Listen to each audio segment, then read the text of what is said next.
प्यारे मोहतरम दोस्तों, हमारे चैनल से जुड़ने के लिए यूट्यूब पर फैज़ान गौसे आज़म सब्सक्राइब करें। मुफ्ती जलीसुल कादरी साहब किबला सरजमीन तार का मजरा, नाराए तकबीर, नाराए रिसालत। दुनिया के तमाम मेहमान एक तरफ और आमिना का लाल एक तरफ। अगर वो घर पे आ जाए और अगर वो ना आए घर पे तो कम से कम मुस्तफ़ा की रहमत ही मुतवज्जे हो जाए। अगर किसी घर पर मुस्तफ़ा की रहमत मुतवज्जे हो गई तो शादी में भी बरकतें, घर में भी बरकतें। और मैं कहता हूँ, हजरत मौलाना इम्तियाज साहब ने जिक्र किया कि सबसे पहले आदम, बोलो कौन? आदम। अभी हव्वा बनी नहीं, बता दूं, अभी तो हव्वा बनी नहीं है, अभी तो अभी हव्वा की तख्लीक हुई नहीं। हजरत आदम को जन्नत में या जन्नत के बाहर नींद आ गई, ऊंघ आई, परवरदिगारे आलम ने उनकी बाईं पसली से हजरत हव्वा को बना दिया। कौन सी वाली पसली से बनी, बोलो जरा जल्दी से? बाईं पसली से बनी। और पसली की हड्डी सीधी होती है कि टेढ़ी? जल्दी बोल दो, टेढ़ी। सीधी तो नहीं होती ना। अब औरत टेढ़ी पसली से बनी है, मौलाना सादिक भी सुन ले, टेढ़ी पसली से बनी है। अखलाक टेढ़ा हो सकता है, किरदार टेढ़ा हो सकता है, आपसे बोलचाल टेढ़ी हो सकती है। मार के सीधा करने की कोशिश नहीं करना, तोड़ के सीधा करने की कोशिश नहीं करना, कालिया बक के सीधा करने की कोशिश नहीं करना, मायके भगा के सीधा करने की कोशिश नहीं करना, वरना तुम भी टूट जाओगे और वो भी टूट जाएगी। कचहरी में खड़ा होना पड़ेगा, वकीलों से दया की भीख मांगना पड़ेगी, तुम्हें जजों के सामने खड़ा होना पड़ेगा। अगर सीधा करना है तो इन दुनिया वालों के तरीके पे ना जाओ, अगर सीधा करना है तो आमिना के लाल के तरीके पे आ जाओ। सुभान अल्लाह, सुभान अल्लाह। अब नहीं बोलोगे सुभान अल्लाह? सुभान अल्लाह, सुभान अल्लाह। सीधा करना है, टेढ़ी पसली से बनी। कौन सी पसली से बनी, बोलो? टेढ़ी पसली। टेढ़ी पसली से। अब सीधा करना है तो बता दूं सीधा करने का तरीका। मौलाना सादिक साहब भी यहाँ बैठे, बता दूं सीधा करने का तरीका? बता दूं? माए बहनें भी सुन रही हैं हमारी। सीधा करने का तरीका यह है कि जब लकड़ी टेढ़ी होती है तो उसको सीधा करने के लिए पहले पानी में चंद दिन डुबोया जाता है, वो नरम हो जाती है तो आग में लाकर सेक देते। टेढ़ा बांस भी कैसा हो जाता है, बोलो जल्दी से? सीधा हो जाता है कि नहीं हो जाता है? टेढ़ा बांस भी सीधा हो जाएगा, लेकिन ये मत समझ लेना कि ये बीवी को सीधा करने का तरीका है कि पहले डुबो देंगे।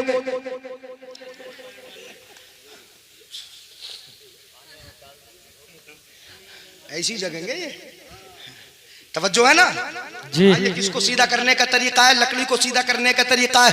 बीवी को सीधा करने का तरीका ये नहीं है कि पहले गांव का सबसे बड़ा डैर देखेंगे और उसमें जाके बीवी को डुबोएंगे, वो तो मर जाएगी बेचारी। ये तो लकड़ी को सीधा करने का तरीका बताया कि पहले पानी में डाल के उसको नर्म किया जाता है, उसके बाद आग में ला के उसको सेक दिया जाता है। वो तो लकड़ी को सीधा करने का तरीका है। लकड़ी को जब सीधा किया जाता है तो पानी में डुबोया जाता है, और बीवी को अगर सीधा किया जाता है तो मोहब्बत के सागर में डुबोया जाता है, मोहब्बत के समुंदर में डुबोया जाता है, तब जाके वो सीधी हो जाती है।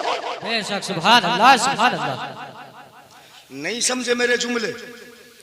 कहा अम्मा किसी की बेटी है ना, वो भी तो आपके घर आई है, किसी की बेटी तो आई है, वो भी तो अपने बाप के साये से निकल के आई है, माँ के आंचल से निकल के आई है, छोटे भाई बहनों के प्यारो मोहब्बत के दरमियान से आपके घर आ गई, आपकी बहू बन गई। क्या आपकी बहू बन गई? किसी की बीवी बन गई, किसी की भाभी बन गई। अगर उसको ससुराल में आके प्यार न मिला टूट जाएगी, अगर ससुर से बाप जैसा प्यार न मिला टूट जाएगी, सास से माँ जैसा प्यार न मिला वो टूट जाएगी, छोटे छोटे नंदों देवरों से भाई बहन जैसा प्यार ना मिला वो टूट जाएगी।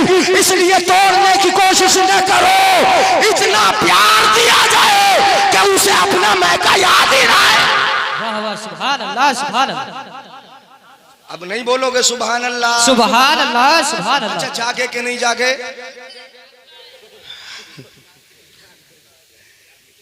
और जिनको भागना था वो तो भाग गए। वो तो पहले ही भागे। अगर रुके होते तो मैं समझता हूँ अगर जागे होते है नहीं तो बाहर से भी चले आते। लेकिन आप सुन ले, मोहब्बत से प्यार दिया जाए कि नहीं दिया जाए? और आजकल तो जमाना भी उल्टा है। तजर्बा बता रहा है, तजर्बा हम तो ऐसी जगह बैठे हैं कि बहुत सारे ऐसे मुकदमे भी सामने आ जाते हैं।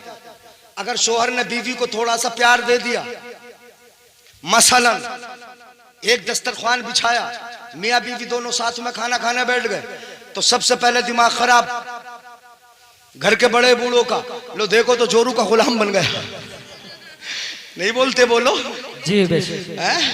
ये तो बीवी का गुलाम हो गया, उसे साथ में लेके ही खाना खाता है, उसके बगैर खाना भी जहालत है, नादानी है। दस्तरख्वान बिछा लो, अम्मा अब्बा भी साथ में बैठ जाए, मियाँ बीवी भी साथ में बैठ जाए, क्या जरूरी है कि वो बावर्ची खाने के अंदर से ही ला के कर करके खिलाए? नहीं, बर्तन पास में रख लो, दस्तरख्वान पे वो भी बैठ जाए, तुम भी बैठ जाओ, वो कर करके खिलाती रहे और तुम्हारे साथ में खाती भी रहे। मेरे आका इरशाद फरमाते हैं कि जिस घर में दस्तरख्वान बिछा होगा और सब एक साथ मिल बैठ के खाना खाते होंगे, उस घर की मोहब्बत को कभी दीमक नहीं लग सकती और दस्तरख्वान की बरकतों को कभी कोई खत्म नहीं कर सकता। नाराए तकबीर, नाराए तकबीर, नाराए रिसालत, नाराए रिसालत, मसलके आला हजरत मुफ्ती जलीसुल कादरी साहब किबला, जश्न शादी, जश्न शादी, नाराए तकबीर, नाराए रिसालत। सुभान अल्लाह, सुभान अल्लाह। जल्दी से काम की बातें मैं आपको बता दूं, तो प्यार मोहब्बत मिलना चाहिए कि नहीं? हाँ, अखलाक भी टेढ़ा हो सकता है, मैंने बता दिया कहां से बनी, जल्दी से बता दो। टेढ़ी पसली से, पसली से, वो भी बाई वाली पसली से। परवरदिगार आलम, मोहब्बत से सुन लीजिएगा, परवरदिगार आलम की मशीयत से सवाल करो। परवरदिगार आलम औरत को बनाना ही था, तवज्जो है? हाँ, परवरदिगार आलम अगर औरत को बनाना ही था, तवज्जो चाहूंगा, अगर औरत को बनाना ही था तो सर की हड्डी से बना देता, पैर की सीधी हड्डी होती है उससे बना दिया होता, पसली वाली हड्डी से क्यों बनाया? जी, कुछ समझ में आ रही बात है? रब ने बनाया औरत को कौन सी पसली से? जल्दी बोलो। बाएं पसली, पसली से। और पसली कहाँ होती है? सीने पे, सेंटर में। परवरदिगार आलम की मशीयत से पूछ लो, सवाल कर लो। परवरदिगार आलम औरत को बनाना था तो पैर की हड्डी से बना दिया होता, औरत को बनाना ही था तो सर की हड्डी से बना दिया होता, औरत को सीने की हड्डी से क्यों बनाया? तो रब की मशीयत जवाब देगी, मेरे बंदो सुनो, अगर मुझे औरत को, अगर मैं औरत को पैर की हड्डी से बनाता तो इंसान ये समझता कि ये औरत पैर की हड्डी से बनी है, ठोकर मारने के लायक है, पैरों में रखने के लायक है, इसलिए मैंने औरत को पैर की हड्डी से नहीं बनाया। तो फिर परवरदिगार आलम औरत को सर की हड्डी से बना दिया होता। रब की मशीयत कहेगी नहीं, अगर मैं औरत को सर की हड्डी से बनाता तो ये इंसान ये समझता कि औरत सर पर बिठाने के लायक होती है, इसलिए कि ये सर की हड्डी से बनी है। रब की मशीयत बोलेगी कि मैंने न पैर की हड्डी से बनाया न सर की हड्डी से बनाया, औरत को बनाया मैंने इंसान के सीने की हड्डी से, पसली की हड्डी से, ताकि दुनिया को मालूम हो जाए कि ये औरत न ठोकर मारने के लायक होती है न सर पे बिठाने के लायक होती है, बल्कि ये औरत हर दौर में सीने से लगाने के लायक। वाह वाह, सुभान अल्लाह, सुभान अल्लाह। खड़े होकर जिंदाबाद, जिंदाबाद, सुभान अल्लाह, सुभान अल्लाह। ये जुमला समझ में आया?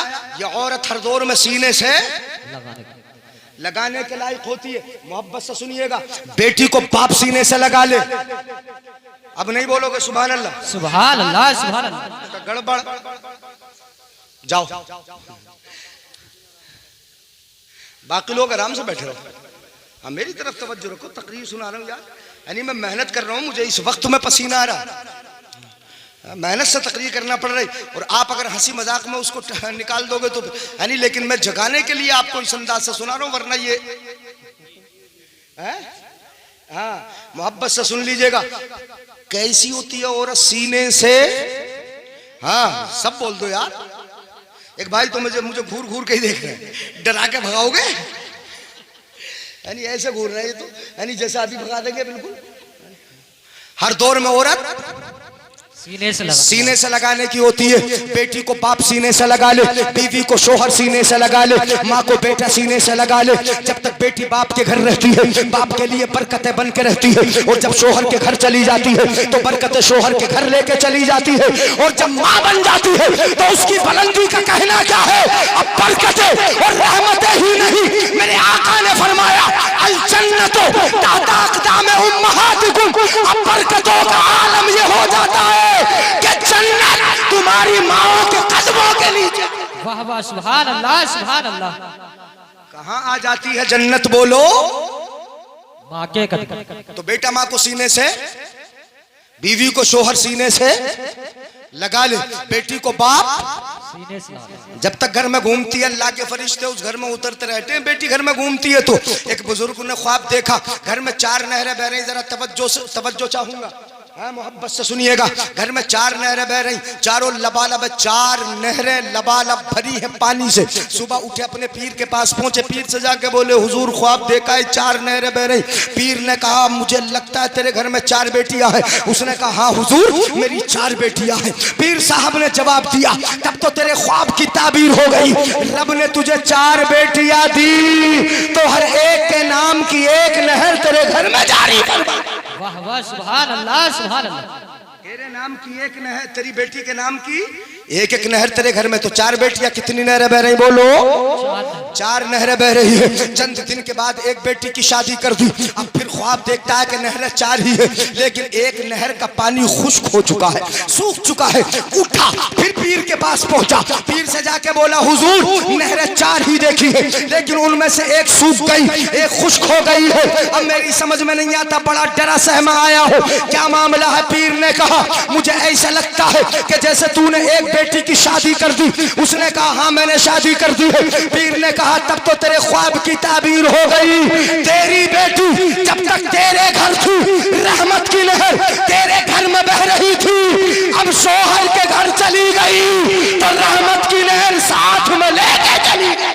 नाराए तकबीर, नाराए तकबीर, नाराए रिसालत, नाराए रिसालत, मसलके आला हजरत मुफ्ती जलीसुल कादरी साहिब किबला। नाराए तकबीर, नाराए रिसालत। सुभान अल्लाह। समझ में आ रही? तो कहां से बनी हजरत हव्वा? बाई पसली से। क्यों बनी? हर दौर में सीने से लगाने के लिए। पैर की हड्डी से भी बना देता, रब चाहता तो सर की हड्डी से भी बना देता, लेकिन नहीं, औरत को बनाया सीने वाली हड्डी से, मर्द की सीने की हड्डी से, ताकि हर दौर में सीने से लगा ले। अच्छा बनाया भी तो जरा तवज्जो चाहूंगा अपने उलमा की, कारी साहब क़िबला की, मुआ सादिक साहब की, औरत को बनाया भी तो बाई पसली से। कौन सी वाली पसली से? बाई पसली से। बाई पसली से बनाया, बाई पसली से। रब को तो हर जगह दाहना पसंद है।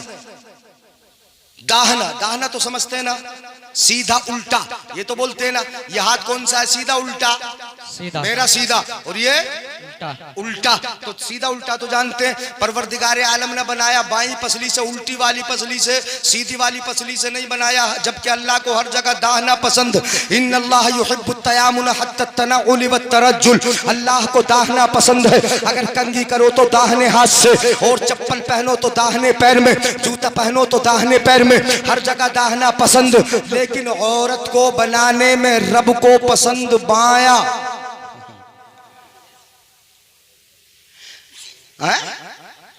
और तभी तो सोचेंगे, मैं सोचूंगी ले हर जगह दाना पसंद है तो रब बाई तरफ से बनने को हम ही छठी थी।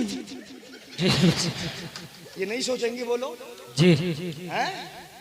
हर जगह दाना पसंद है अल्लाह को, लेकिन बाई तरफ से बनने के लिए औरत, ये तो सोच रही होंगी कि बाई तरफ से हम ही बनने को थे, हमें ही बनाया रब ने। ए अल्लाह तू दाहिनी तरफ से बना देता। लेकिन सुने मेरी माएँ बहनें भी, रब की मशीयत कहेगी मैंने बाई तरफ से इसलिए बनाया है कि दिल भी तो मैंने बाई तरफ ही रखा है। वाह वाह, सुभान अल्लाह, सुभान अल्लाह। दिल कहाँ रखा है, बोलो? बाई तरफ। अपने इलाके में तो दिल बाई तरफ ही होता है, कहीं का हमें पता नहीं। आप तो बोलो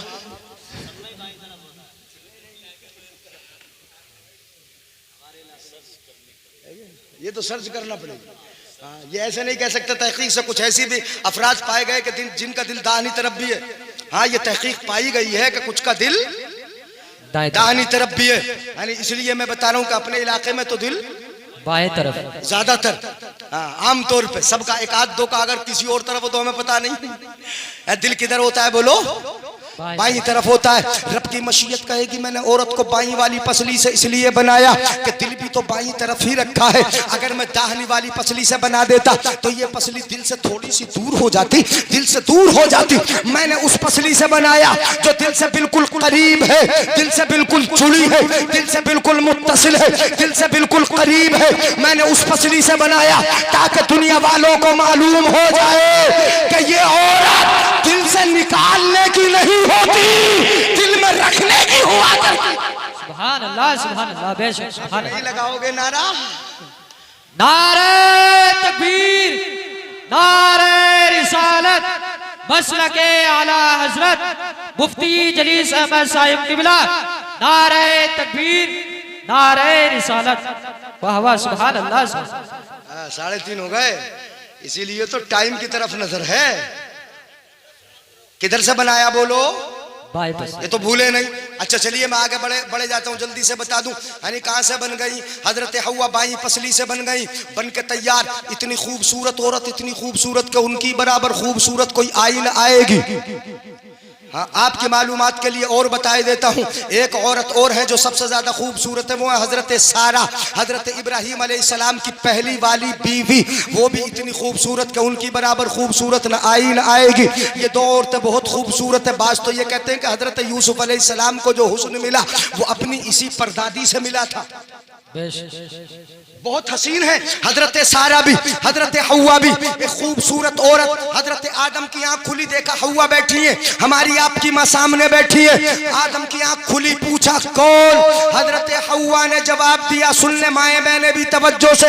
हजरत हव्वा कहती है, इन औरतों की माँ बोलती है, इन बहन बेटियों की माँ कहती है कि परवरदिगार आलम ने मुझे तुम्हारे सुकून के लिए पैदा किया। बेशक सुभान अल्लाह। काय के लिए बनाया बोलो? अल्लाह ने मुझे तुम्हारी सुकून के लिए, तुम्हारी तसल्ली के लिए बनाया है, तुम्हें टेंशन देने के लिए। हाँ, ये याद रखे माए बहने, टेंशन देने के लिए नहीं। और तो टेंशन बहुत देती है। शोहर खेत से हारा थकाया आते ही कहना शुरू कर दिया, तुम्हारी अम्मी ने ये कहा, तुम्हारे अब्बू ने ये कहा, तुम्हारी बहनों ने ये कहा, तुम्हारे भाइयों ने ये कहा, अब मैं इस घर में रहने वाली नहीं, बाहर मकान लो, वहां रहूंगी।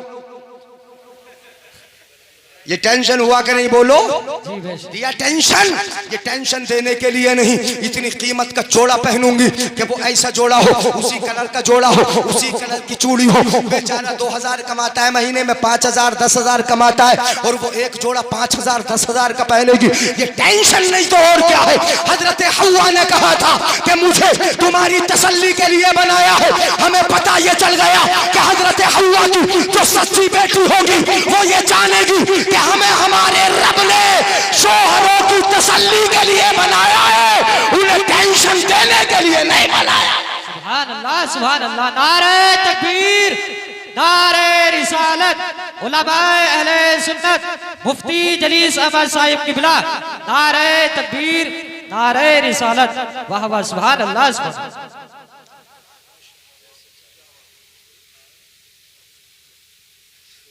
हजरत आदम ने देखा खूबसूरत औरत है, बता दूं, तो हाथ बढ़ाने का इरादा किया।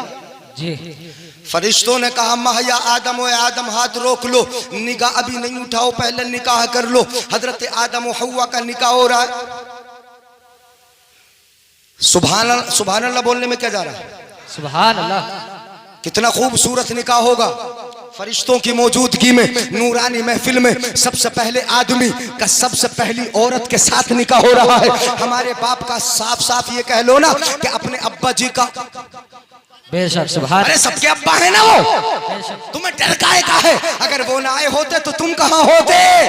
सुभान अल्लाह सुभान अल्लाह। सबके अब्बा का निकाह हो रहा है, सबकी अम्मा के साथ, और फरिश्ते हैं निकाह पढ़ाने वाले। निकाह हो रहा है, कितना खूबसूरत। बेशक। सामने आगे बैठो।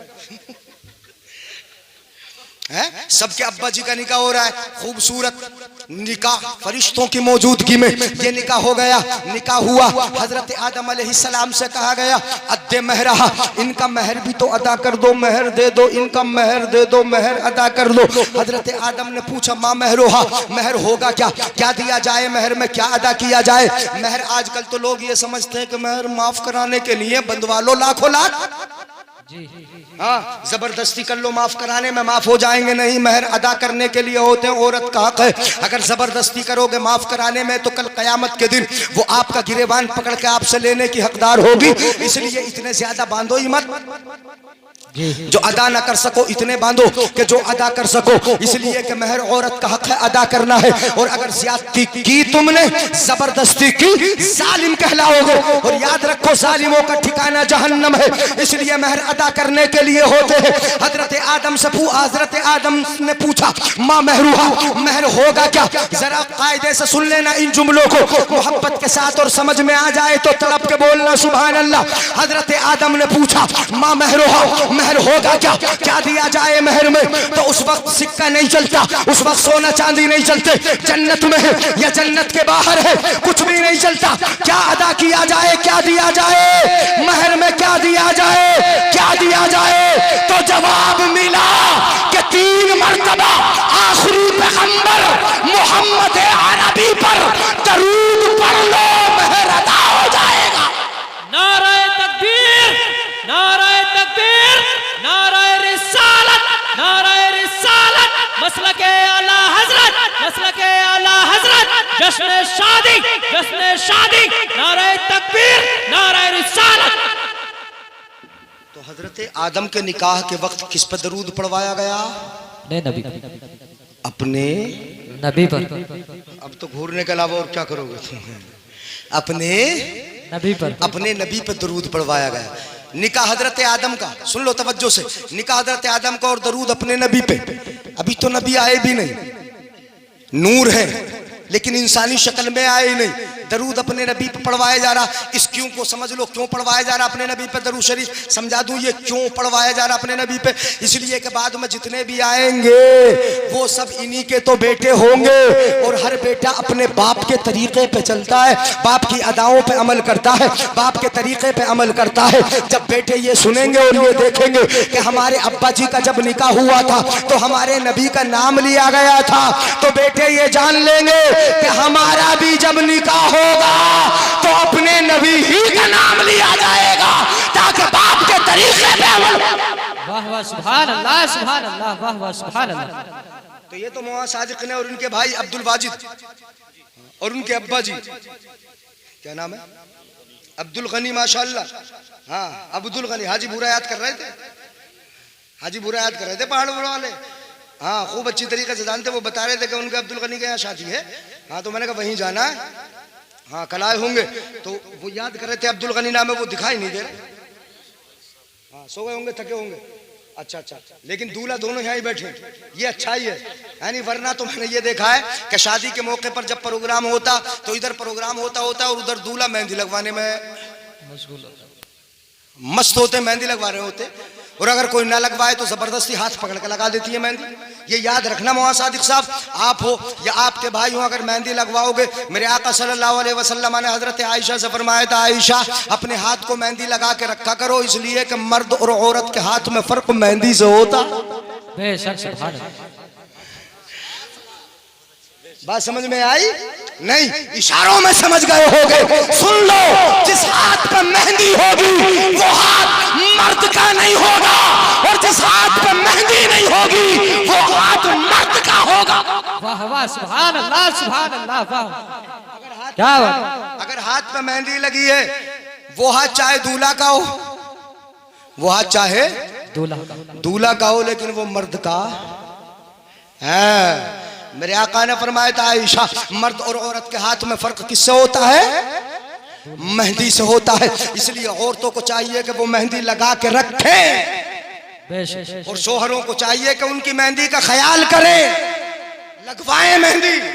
बाजार में जाने के लिए नहीं, फंक्शन में जाने के लिए नहीं, शादी में जाने के लिए नहीं, औरत को मेहंदी लगाए, घर में रहे, अपने घर में लगाए, किसी फंक्शन के लिए नहीं, बाहर जाने के लिए नहीं।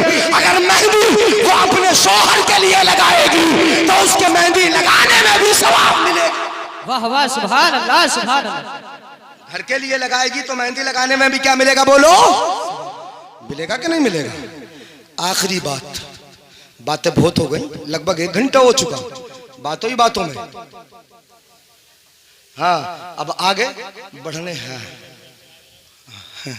3:30 नहीं सोना। अभी 1 घंटे के बाद, लगभग 1.25 घंटे के बाद ये तो हाँ। अच्छा, सब पढ़ोगे नमाज इंशाल्लाह? इंशाल्लाह। हैं? सब पढ़ोगे? अगर सब पढ़ोगे तो तकरीर करता रहूंगा, मैं छोड़ूंगा नहीं। हाँ, लेकिन नहीं, थोड़ी देर आपको कमर सीधी करना है, कल बारात भी लेके जाना है। अरे नहीं, असल में अरे तो मुझे भी तो नींद आ जाएगी यहाँ बैठे बैठे। आपको नहीं आ जाएगी? हाँ, मोहब्बत से सुन लीजिएगा, कल बारात लेके जाना इज्जत के साथ, एहतराम के साथ। मौलाना की शादी है, ऐसा ना हो कि उसमें गड़बड़ हो जाए, है ना? हाँ हाँ, मांग तांग का तो कोई यहाँ हो ही नहीं सकता सिलसिला है। मांग तांग का कोई नहीं हो सकता। आजकल मांग तांग तो बहुत चल रही है। जिस इलाके में तुम रह के आए हो 10-10 टहरा मांगी जा रही जी। हाँ, तो और मैं क्या बता रही हूँ, मैं भी तो यही बता रही हूँ उधर। हाँ, ट्रैक्टर टिलारी ये चल रहा है, ट्रैक्टर टिलारी भी चल रहा है। हाँ, तो जो चल रहा वो चल रहा है। इधर रह के आए ना सिरसी महमूदपुर की तरफ, तो उससे पहले डींगरपुर, तहारपुर वगैरह है, उधर चलना है। 10 टहरा का काम है, तो 10 टहरा अपने इलाके में तो क्या क्या मांग रहे हैं, 4 पहिया मांग रहे हैं ना। और अगर 4 पहिया भी मांग रहे हैं तो छोटी अगर मिल जाए ना तो उसे कहते हैं अल्टो शल्टो, मत दे देना जी। हाँ, वो बेकार है, अब अल्टो शल्टो बन गई वो। हाँ, तो मांग तांग का मामला तो कुछ नहीं होना चाहिए ना।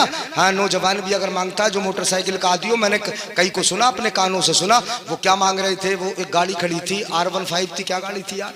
हाँ, वो गाड़ी खड़ी थी जहेज के किनारे। तो एक नौजवान कह रहा था, यार जहेज तो ये है। बस मैं ही बैठा जा रहा, मेरे सामने गोदी हमीरपुर के चौराहे पे ही रोड पे शादी थी। हाँ, तो वहीं जहेज सजा हुआ था। तो एक नौजवान बोले, यार जहेज तो ये, इसमें R15 खड़ी है। दूसरा बोला, मैं भी अपनी ससुराल से यही मांगूंगा जी। बेश वही खड़ा हुआ था। तो मैंने कहा, यार तुझसे अच्छा फकीर मैंने नहीं देखा। अगर मांग भी रहा है तो ससुराल से। किससे मांग रहा है?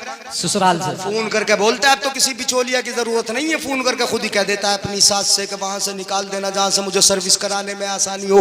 और छोटी टंकी वाली नहीं निकालना, जरा मोटी टंकी वाली निकालना, ताकि मेरी सेहत ठीक ठाक है, बैठ के अच्छा लगूं। मोटी टंकी वाली निकालना। ये मांग रहा है सास से, ससुर से, इस तरीके से मांग रहा है। और अगर मिल भी जाए ना मांगे तांगे की, तो सीधा बैठता नहीं, ऐसे बैठता है अकड़ के, जैसे उसकी कमर में हड्डी ना हो। जी बेश। किसी अच्छे वाले डॉक्टर ने कमर से हड्डी निकाल कर लोहे की सीधी राड लगा दी, ओकड़ के बैठता, फिर कट मारते हुए चलता है। नहीं चलता। बोलो, आजकल रोडों पर बुलेट बहुत चल रही है। मैं समझता हूँ कि उसमें 90 या 95% वो हैं जो मांगे हुए होंगे। जी बेश। हाँ, नहीं चल रही है बुलेट। हाँ, हमें मांगना है तो कहाँ मांगना है? मस्जिद में आके मांगो यार। कहाँ के मांगो बोलो? मस्जिद में। मस्जिद में आके कपड़ा बिछा के नहीं, अपने रब से मांगो। अल्लाहुम्मा फ़्तह ली अबवाब रहमतिक, अल्लाह अपनी रहमत के दरवाजे खोल दे। और खाने में भी तुम मांग तांग मत करो कि हम खड़े होकर खाएंगे, हम ऐसा खाएंगे वैसा खाएंगे। जैसा लड़की वाला खिला दे वैसा खाओ, यानी वैसे खाओ। तुम अपनी तरफ से कुछ मत कहो, इतना कह देना। बल्कि वो उसका काम है, क्योंकि आप उसके मेहमान हैं, और मेहमानों की मेहमान नवाजी करना ये उसका काम है। बोलो, है कि नहीं है उसका काम? पहले जमाने में ढबरियों पर खिला दिया, नहीं खिलाया? बोलो, मिट्टी के बर्तनों में चावल उतारे, पीछे से बूरा उतरा, पीछे से घी उतरा, उसके बाद उड़द चावल आए हैं। और जब तक सबको तकसीम नहीं हो गए, उस वक्त तक किसी एक ने भी खाना शुरू नहीं किया। बीच से चौधरी खड़े होकर बोलता था, बिस्मिल्लाह पढ़ दो या छोड़ दो, तब जाके तो खाना शुरू करते थे। अब तो जिसके सामने आ गया वही हपा हप। बोलो, ऐसा है कि नहीं? कौन इंतजार करता है किसका? खाने का अजीब मामला बन गया। तुम भी मांगते हो तो VIP चाहिए, कैसा चाहिए? खड़े होके खूबसूरत एक पंडाल बना दिया जाए, उसमें जगह जगह दुकानें लगा दी जाए, यहाँ चावल है, यहाँ दाल है, यहाँ फुला चीज है, जगह जगह। और फिर तुम जाते हो जरा अंग्रेजों के गुलाम बन के, पैंट शर्ट और टाई वाई लगा के जाता है। मेरा भाई शादी में गया है, अंग्रेज का पक्का गुलाम बन के गया, सीधा भी नहीं गया, कूले मटकाता गया। लेकिन जैसे ही बारात में पहुंचा और लड़की वाले ने जो इंतजाम किया था, उसने भी बड़ा खूबसूरत इंतजाम कर दिया। बेटे, कभी तूने भीख नहीं मांगी होगी। बेशक, वाह, क्या बात। मांगना भी है तो यहाँ के मांग ले। जी बेशक। कहाँ मांग रहा है भीख? मांग रहा है नहीं मांग रहा, कुछ पल्ले भी पड़ रहा है। जी और कम से कम भिखारी के पास कटोरा तो उसका अपना होता है? भिखारी के पास कटोरा भी उसका अपना तो होता है। यहाँ तो भीख में कटोरा भी दूसरे का मांगना पड़ रहा है, और वो भी ऐसा कि फूंक मारो तोड़ जाए। कहाँ नहीं मांगते, और फिर पीछे पीछे घूमते फिरते हैं कि हमें चावल दे दो, और जहाँ सीख कबाब बनते ना वहाँ तो प्लेट के ऊपर प्लेट, प्लेट के ऊपर प्लेट, यानी बड़ी भीड़ लगी होती है, हमें भी दे दो, हमें भी दे दो। बड़ी भीख मांग रहा है साहब, अंग्रेज का गुलाम है, इसे भीख मांग रहा है। मैं कहता हूँ काश यानी इस तरीके से खा लेता जैसे इंसान खाते हैं तो पेट भी भर जाता, तुझे भीख भी मांगना नहीं पड़ती। अगर तू कल को शिकायत करेगा कि तेरे यहाँ हमें पानी नहीं मिला था, तो लड़की वाला इतने जूते मारेगा कि मैंने तुझसे कहा था ना कि बैठ के खा लेना, पानी तेरे यहाँ आता, चावल तेरे यहाँ आते, सालन तेरे यहाँ पे आता, लेकिन तूने ही तो कहा था कि हमें वीआईपी चाहिए। अब तेरे पास कुछ नहीं आएगा, जहां तू जाएगा तुझे जाके मांगना पड़ेगा कि पानी हमें। सुभान अल्लाह, सुभान अल्लाह, बेशक हक बात। अच्छा जानवर तो तुमने देखे ही थे, घर में बंद के एक जगह खड़े होकर खाता। जी बेशक। जैसे भैंस बैल लगा दी, खड़े खड़े खा रहा है, चलो घर का जानवर है। लेकिन एक जंगल का जानवर देखा होगा कि यहाँ कूदा फांदा, यहाँ दो मुंह मारे, वहां कूदा फांदा, वहां दो मुंह मारे, यहाँ कूदा फांदा, वहां दो मुंह, दो तीन मुंह मारे। इस तरीके का खाना बोलो कहाँ के जानवरों की तरह है? जी बोलो बोलो। और औरतों को भी मैंने देखा कि थोड़ी तक लाली लगा के वहां खाने जाते हैं। जी बेशक। हाँ, इतना मेकअप किए होती हैं औरतें भी, हाँ मेकअप में, और वो भी भीख मांगती फिर रही हैं साहब। ये तुम्हारी बुरी रस्मों ने, तुम्हारी गलत रस्मों ने माहौल तबाह करके रख दिया, बर्बाद करके रख दिया। किसी अच्छे आदमी को वहां खाना तक पसंद नहीं होता और उसे कोई खिलाने वाला नहीं होता। मैं कहता हूँ अगर खाना भी खाना है तो जिस तरीके से निकाह नबी की सुन्नत है, ऐसे ही बैठ के खाना खाना भी नबी की सुन्नत है। सुभान अल्लाह, बेशक सुभान अल्लाह, सुभान अल्लाह। अगर बैठ के खाओगे तो सुन्नत भी अदा होगी, बोलो, और तुम्हारा पेट भी भर जाएगा। हुन्ना लिबासुल लकुम व अंतुम लिबासुल लहुन्न, बीवियां तुम्हारा लिबास है और तुम बीवियों का, हाँ तुम बीवियों का लिबास हो, और दोनों एक दूसरे के लिबास की तरह रहें। शोहर बीवी का लिबास है, बीवी शोहर का लिबास है। लिबासों की तरह अगर रहेंगे तो कभी जिंदगी में परेशानी, जिस तरीके से लिबास जिस्म के ऐब को छुपा लेता है, ऐसे ही शोहर बीवी का लिबास है, शोहर बीवी के ऐब को छुपा ले, और बीवी शोहर का लिबास है। शोहर के अंदर अगर कुछ कमी है तो बीवी हर बात अपने मैके जाके ना कहे, शोहर के ऐबों को बीवी छुपा ले। जिस तरीके से लिबास छुपा लेता है, तो मैं समझता हूँ कि अगर लिबास की तरह जिंदगी गुजारेंगे तो एक दूसरे की सतरपोशी और ऐब को जाहिर न करेंगे, और जहाँ ऐब जाहिर होना शुरू हो गए वही घर तबाह हो, बर्बाद हो गए। वाह वाह, सुभान अल्लाह, सुभान अल्लाह। कुरान कहता है कि दोनों एक दूसरे का लिबास है, दोनों एक दूसरे का, बोलो। और मेरे आका ने फरमाया, छत पे से लग रहा है नारा, रात के 3 बजे नारा लग रहा है, देख लो, और वो भी छत पे से। आका ने फरमाया तज़व्वजुल वदूद अल वदूद अल वलूद। आका फरमाते हैं निकाह का, शादी की तकरीर, यानी अभी यूं समझ लीजिए कि शादी के ताल्लुक से हदीस अब सुनाना शुरू करूंगा, लेकिन ना बने। तज़व्वजुल वदूद अल वलूद, शादी करना है तो उनसे करो जिनसे प्यार ज्यादा मिले। सुभान अल्लाह, बोलो सुभान अल्लाह। उनसे शादी करो जिनसे प्यार ज्यादा मिले, और उनसे शादी करो, आका फरमाते हैं कि जिनसे नबी की उम्मत के ज्यादा बढ़ने की उम्मीद हो। बेशक सुभान अल्लाह। ज्यादा प्यार उनसे मिलेगा। जो बाजारों में घूमने वाली होगी ज्यादा प्यार नहीं मिलेगा, जो महकमों में मर्दों के साथ बैठ के काम करने वाली होगी उससे ज्यादा प्यार नहीं मिलेगा। मेरे आका ने फरमाया उनसे शादी करो जिनसे प्यार ज्यादा मिले। मतलब ये कि जो बापर्दा हो, बाहया हो, बेहया ना हो, घर से बाहर निकलने वाली ना हो, उनसे शादी करो। और उनसे शादी करो जिनसे मेरे आका की उम्मत ज्यादा हो जाए, बढ़ जाए। इसलिए कि कल कयामत के मैदान में मेरे आका सल्लल्लाहु अलैहि वसल्लम जब जाएंगे, हर एक नबी अपनी उम्मत के साथ जाएगा, लेकिन सबसे ज्यादा बड़ी उम्मत मेरे आका की होगी। आका फरमाते हैं कि कल कयामत के मैदान में मुझे अपनी उम्मत की कसरत देखकर सबसे ज्यादा खुशी महसूस होगी। इसलिए उनसे शादी करो जिनसे नबी की उम्मत ज्यादा हो जाए। बेशक सुभान अल्लाह। हाँ, सबसे औला व आला हमारा नबी। हाँ बिल्कुल हल्के से बोलो, पुलिस आ जाएगी। है तो गर्दन हिला के काम चला दिया, कुछ न सुन। सबसे औला व आला हमारा नबी। इतनी हल्के से बोलोगे, सबसे औला व आला हमारा नबी। हाँ ये बोला करो, हमारा नबी हमारा नबी। नबी ने प्यार से एक बार भी कह दिया मेरा उम्मती, सुभान अल्लाह। बेड़ा न पार हो जाएगा। हाँ, सबसे औला व आला हमारा नबी। सबसे बालाओ वाला हमारा नबी। अपने मौला का प्यारा, हमारा नबी। दोनों आलम का दूल्हा हमारा नबी। कौन देता है? देने को मुझे देने वाला है सच्चा। हमारा नबी। जिनके तलवों का धोवन है आबे हयात है वो जाने मसीहा। हमारा नबी। खल्क से औलिया, औलिया से रसूल और रसूलों से आला। हमारा नबी। सारे अच्छों से अच्छा समझिए जिसे, है उस अच्छे से अच्छा। हमारा नबी। खल्क से नहीं, गमजदों को रजा मुज्द दीजिए के है बेकसों का सहारा। हमारा नबी। हश्र तक डालेंगे हम पैदाइशे मौला की धूम, मिस्ल फारस नज़्द के कलए गिराते जाएंगे और खाक हो जाएं अदू जलकर, मगर हम तो रजा दम में जब तक दम है जिक्र उनका सुनाते जाएंगे। अल्लाह शादी को मुबारक फरमाए, घर को आबाद फरमाए, दुल्हन का आना मसऊद फरमाए।